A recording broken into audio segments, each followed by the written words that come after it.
Čau! Šajā nedaudz garākajā video es padalīšos ar īstenībā to, kas notika pavisam nesen šajā nedēļā un kas palīdzēja manai pārdošanas komandai nedaudz atgūt ticību atpakaļ sevī, paskatīties no citas perspektīvas uz tām lietām, kuras viņi dara un saprast tādā nedaudz lielākā skatījumā, kā tad būt efektīvākam strādājot darbā un kā vienkārši darīt labāk lietas ar foršāku garstāvokli un nenorakt dienas, nedēļas un mēnešus. Tāpēc uzvāri savu tēju vai kafiju, apsēdies un mēs iesim pie tāfeles un es tev šo to pastāstīšu un parādīšu. Tā, nu tad pirmā lieta, iztēlojies, ka tu atnāc uz darbu, tev ir jāsāk radīt iespējas sev, lai noslēgt jaunus potenciālus darījumus, un tev ir jāzina klientiem. Jauno pieteikumu nav, viņi visi ir apzunīti, vai kaut kādu iemeslu pēc ir apturēti visas mārketinga aktivitātes. Un ko mēs darām? Pirmā lieta, mēs izzinām visas savas ieplānotās aktivitātes, ar ko mēs gribējam satikties, visus mūsu opportunities. Un kas paliek pēc tam? Paliek datu bāze ar vecajiem pieteikumiem. Un zini kā ir ar tiem vecajiem pieteikumiem? Īsti neviens negrib viņiem zvanīt. Un kas pa iemeslu tādu? Kāds ir iemesls, kāpēc lai tu negribētu zvanīt? Un tu jau pats zini, tas iemesls ir tāds, ka tur cilvēkiem taču neko nevajag, jau tas bijis rīktīgi sen un tā tālāk un vēl joprojām. Bet zini, kā ir daudz, kas ir atkarīgs no tā lieta, kā tu to dari. Jā, tad tas ir pirmais punkts, kā tu zvani tiem vecajiem pieteikumiem. Un B lieta, punkts numur 2, vai tu saproti statistiku. Jā, tad aiz šiem zvaniem un kā vispār tas strādā. Jā? Jo ko es esmu pamanījis, ka dažreiz ir tā, ka cilvēks atnāk strādāt, viņam iedod kaut kādus klientus, mums ir uzbūvēta sistēma, ka tie zvani notiek automātiski, un viņam nāk zvani, un viņš tikai pēc 7 minūtēm, 5, 10, 15 pusstundas, tur taču neviens nav ieinteresēts, un tur nekas nevarēs notikt. No turienes es nedabūšu neko ārā, nevienu tikšanos nesarunāšu, šajā gadījumā, ja mērķis ir sarunāt tikšanos, un viss būs slikti.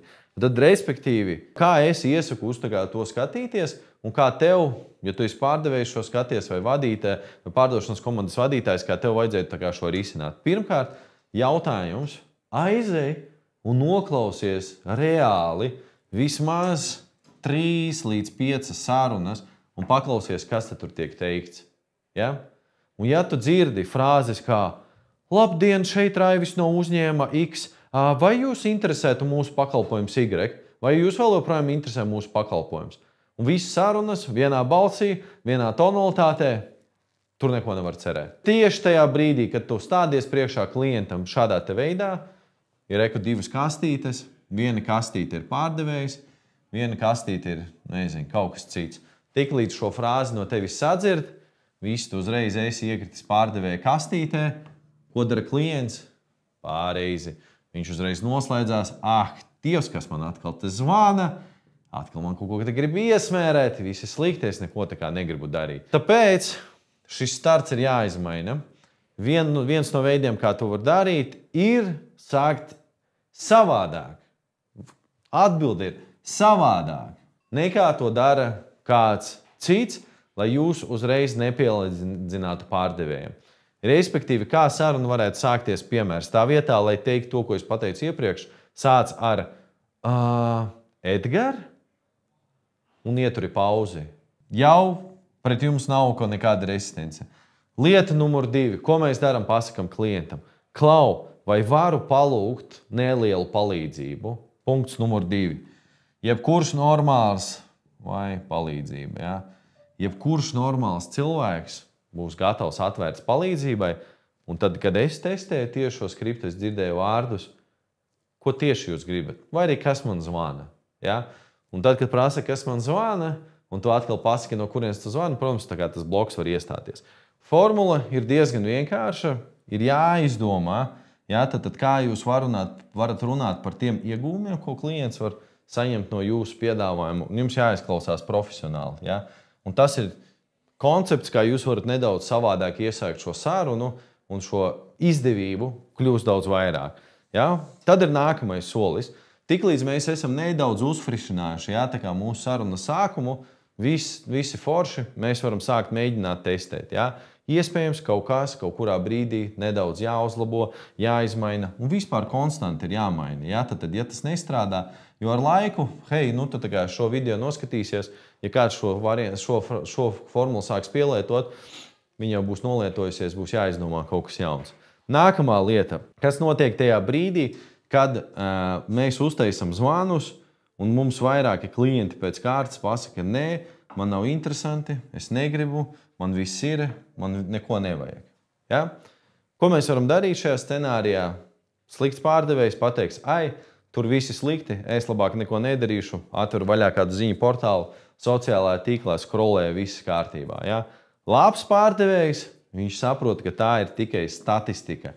Ja? Tad, ka tas ir vienkārši tavs katrs nē, potenciālais nē, kur tev klients ir pateicis, ir nākamais solis līdz tam, lai tu nonāktu līdz tam savam jā.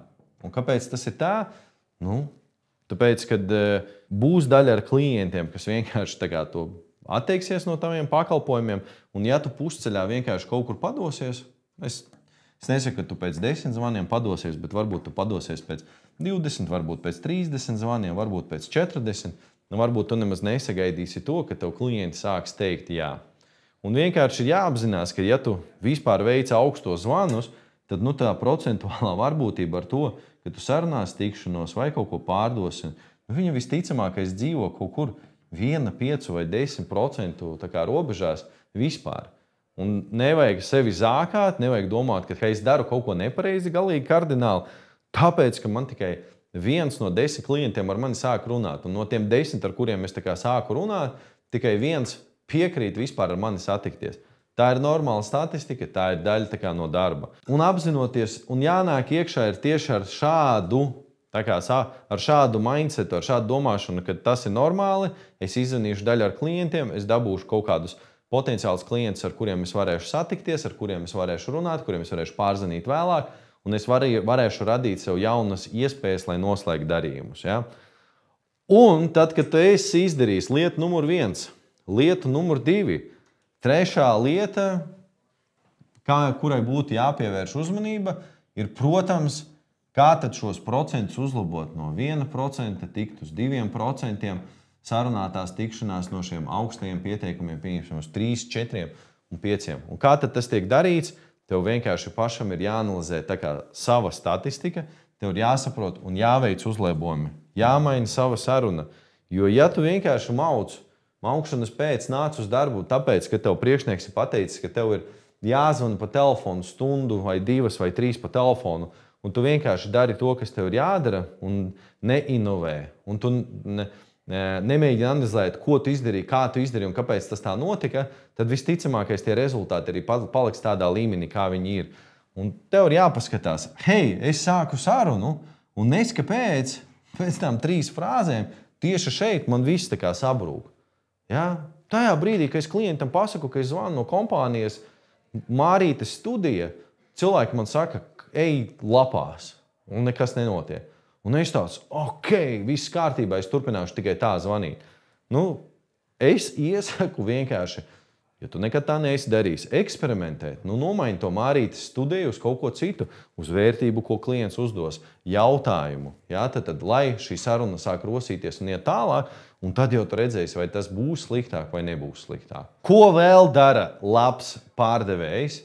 Viņš apsola klientam vienu lietu, protams, viņš arī apzinās to un arī izdara šo lietu, ko viņš ir apsolījis.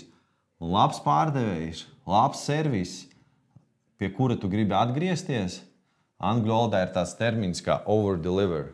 Viņi piegādā vēl vairāk nekā viņi ir solījuši. Man viens piemērs no tieši šāda modeļa, burtiski pirms stundas bija, es paņēmu savu automašīnu no keramiskās apstrādes. Protams, ka es saņēmu rezultātu, kuru es arī biju gaidījis par naudu, ko es biju samaksājis. Un tad, kad man tika atdota mašīna, šis cilvēks, kas lika šo keramikas plāklājumu, viņš man izstāstīja vēl vismaz 3-4 lietas, ko viņš nedaudz izdarīja manai automašīnai, lai viņa izskatītos vēl bišķiņ foršāk, šitien bišķiņ pielaboja, bišķiņ vēl šitien šo lietu izdarīja. Un kā tev liekas, kā es jutos kā klients tajā konkrētajā brīdī? Man bija sajūta, kad es esmu saņēmis superīgu servisu. Nu, atbilde diezgan acīm redzama, noteikti. Tāpēc atceries, varbūt ir kaut kāda lieta, kuru tu tagad arī apsoli savam klientam. Vienkārši tāpat runāšanas pēc, dažreiz sarunās es dzirdu kā pārdevēji, mēs to izdarīsim šito un šito un šito. Nu, varbūt kaut kāda lieta, kas jau ir tavā servisā, vienkārši nevajag, varbūt nevajag par viņu runāt, bet varbūt vajag padomāt, kas ir tā ekstra lietiņa, ko mēs varētu izdarīt. Ja? Nezinu, atvet mašīnu uz keramisko pārklājumu un tev uztais, nezinu, tur salonu tīrīšanu. Ja? Protams, ja tas ir tā kā tavā budžetā, varbūt tu vari palielināt savu cenu, lai tu varētu to darīt, un klienti būtu priecīgi. Vai arī tu vari darīt dažādas lietas, un tas vienkārši iedos tādu sajūtu, ka, hei, tas ir bizness, uz kuru es gribu atgriezties. Kā vēl top pārdevēji skatās uz sevi un vispār uz darījuma noslēgšanas procesu? Redz, kā ir, ja mēs, kā jau daudzās lietās, mēs varam atnākt uz darbu, mēs varam tā sēdēt un domāt, hei, Klau, zini, kā ir? Ja mārketings strādās labi, ja man būs labs garastāvoklis, ja klientiem būs labs garastāvoklis, tad gan jau, ka es noslēgšu kādu darījumu ar savu klientu, arī tam, kuram es zvanīšu. Bet tā būtība ir tāda, ka, zini kā, labākie viņi nepaļaujās uz apkārtējiem faktoriem, un lai gan tie, protams, mūs neietekmē, un es nedzīvoju kaut kādā sapņu zemē, kur man liekas, ka, hei, Klau, zini kā, mēs te varam izdarīt gandrīz vai visu. Protams, visam ir kaut kādas savas robežas, bet labākie pārdevēji uzņemās atbildību un viņi saprot, ka, hei, Klau, ja man šodien, nezinu, ir atcelšās tikšanās, vai pieņemsim, šodien ir pirmsvētku diena, ko es varu darīt? Es varu laist atpūsties, man tāpat būs vēl 4 dienas, ko atpūsties. Vai arī es varu radīt jaunas iespējas priekš sevis. Es varu zvanīt veciem klientiem. Es varu izzvanīt klientiem, kuri jau nopirkuši dabūt no viņiem ieteikumus. Un, respektīvi, tie ir tie cilvēki, kas strādā visu laiku pie iespējām. Jebkura viņu darbība ir tendēta uz ko? Uz rezultātu. Jā, tad rezultāts. Un rezultāts var būt tikai caur komunikāciju ar klientu. Ja tu komunicē ar viņu, raksti viņam, dod viņam kaut kādu vērtību, un tā rīkojas top pārdevēji. Tas ir skaidrs. Visi tie, kas, hei, šodien mierīgāka diena, sociālie tīkli, es pusdienās, es iešu ātrāk mājās, nav top talants. Un labākie pārdevēji, kā viņi uztver pārdošanu, kā jums liekas? Viņi uztver pārdošanu kā mākslu. Tik vienkārši. Tas ir arots, kas tiek izkopts katru dienu. Mēs nevaram zināt visas frāzes, visas skriptus, visus darbus ar iebildumu. Un tas ir vienkārši nedēļas uz nedēļu darbs, mācīties jaunas lietas. Lai jūs saprastu, labākie pārdevēji mācās katru dienu. Es arī cenšos to darīt, neskatoties uz to, ka varbūt es dienā nepārdodu, es pieslēdzos tad, kad tas ir nepieciešams, bet es arī cenšos mācīties katru dienu. Un labākie pārdevēji mācās, raksta labākos skriptus, skatās apmācības un izkopa savu talantu. Ko tu dari pēc tam, kad tev nav izdevies noslēgt darījumu ar klientu? Ja?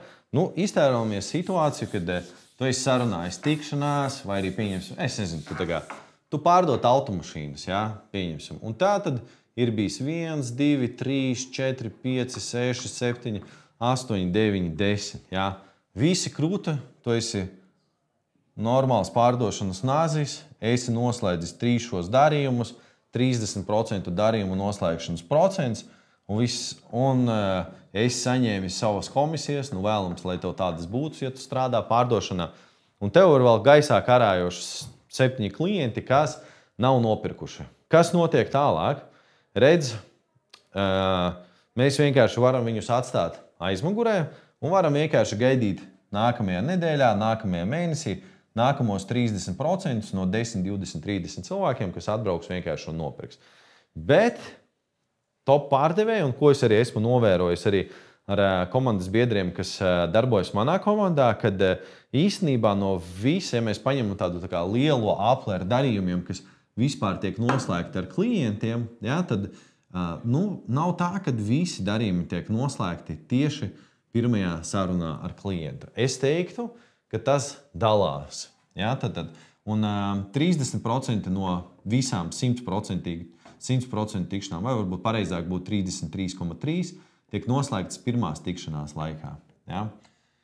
Nākamā trešdaļa no visiem darījumiem tiek noslēgta kad? Otrajā tikšanās, un bieži vien tā arī tiek sarunāta tik pirmās tikšanās reizē. Vesels gabals, kas principā ir dubultā no tā, ko tu vispār slēdz darījumus nost, ir kur? Un tie ir tie saucamie, tas saucamais follow-ups. Ja? Tad darbs ar klientiem, kuri nav nopirkuši. Ja?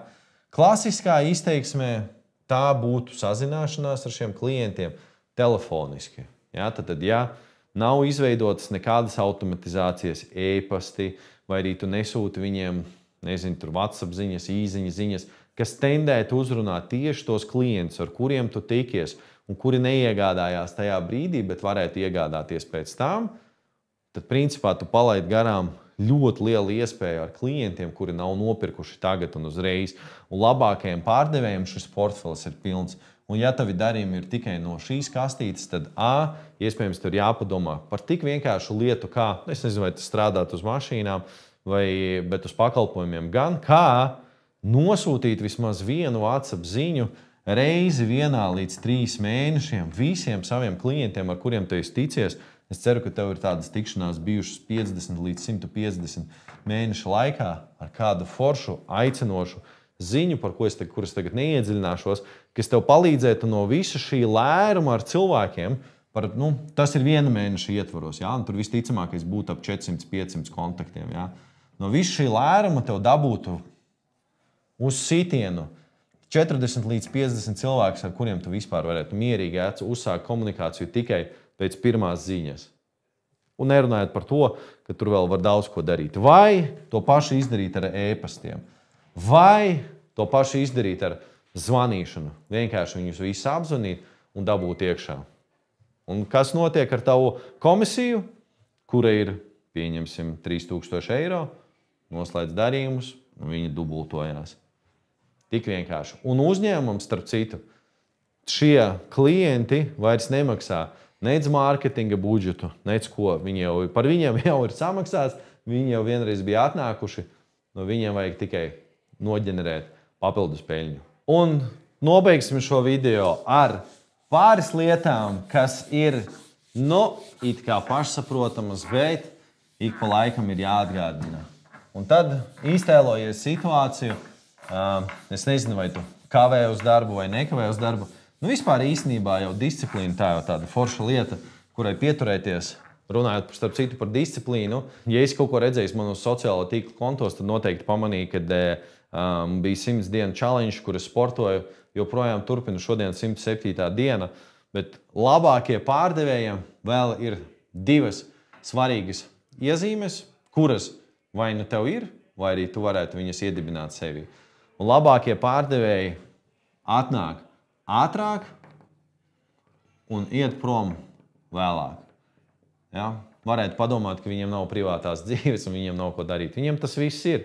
Tikai ir viena tāda svarīga lieta. Ja tu atnāc ātrāk, tu vari sagatavoties, tu vari būt nosvērtāks, nevis ieskriet pēdējā brīdī sapulču telpā, tāpēc, ka tu esi krūts čalis, jo tu noslēdz darījumus. Nē, tu atnāc, sagatavojies dienai, uztaisi plānu, safokusējies un vienkārši dari viņu. Un, ja tev ir kaut kādas lietas, kas jāizdara, un viena no lietām, ko es esmu pamanījis, top čaļi, un arī, kā man kolēģi saka, vecenis, tad jebkurā gadījumā top pārdevējs, ko viņš izdara, viņš neiet prom no darba, kamēr viņš nav izzvanījis visas savas aktivitātes, ja ieplānotās sarunas, zvanus, kas viņam ir bijušas uz to konkrēto dienu. Jā, šeit ir jābūt tādai vienošanās arī ar savu ģimeni, lai tas nekaitētu viņiem, kur jūs sarunājat par to, ka vai arī tu pabrīdini, ka tu varbūt kavēsies, ja tas ir iespējams un tā tālāk.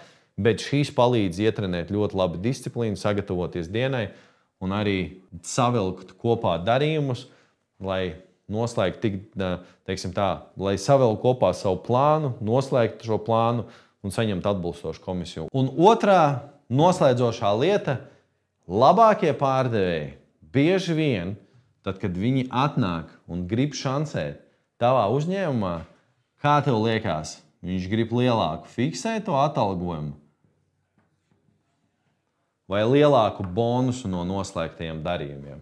Un atbildi uz šito Tu uzzināsi nākamajā video, ieraksti komentārā, kā tev liekas, ko no šīm divām lietām, ja tu būsi noskatījies šo video, labāk gribi top pārdevējs. Lielāku fiksēto atalgojumu vai lielāku procentu no noslēgtā darījuma.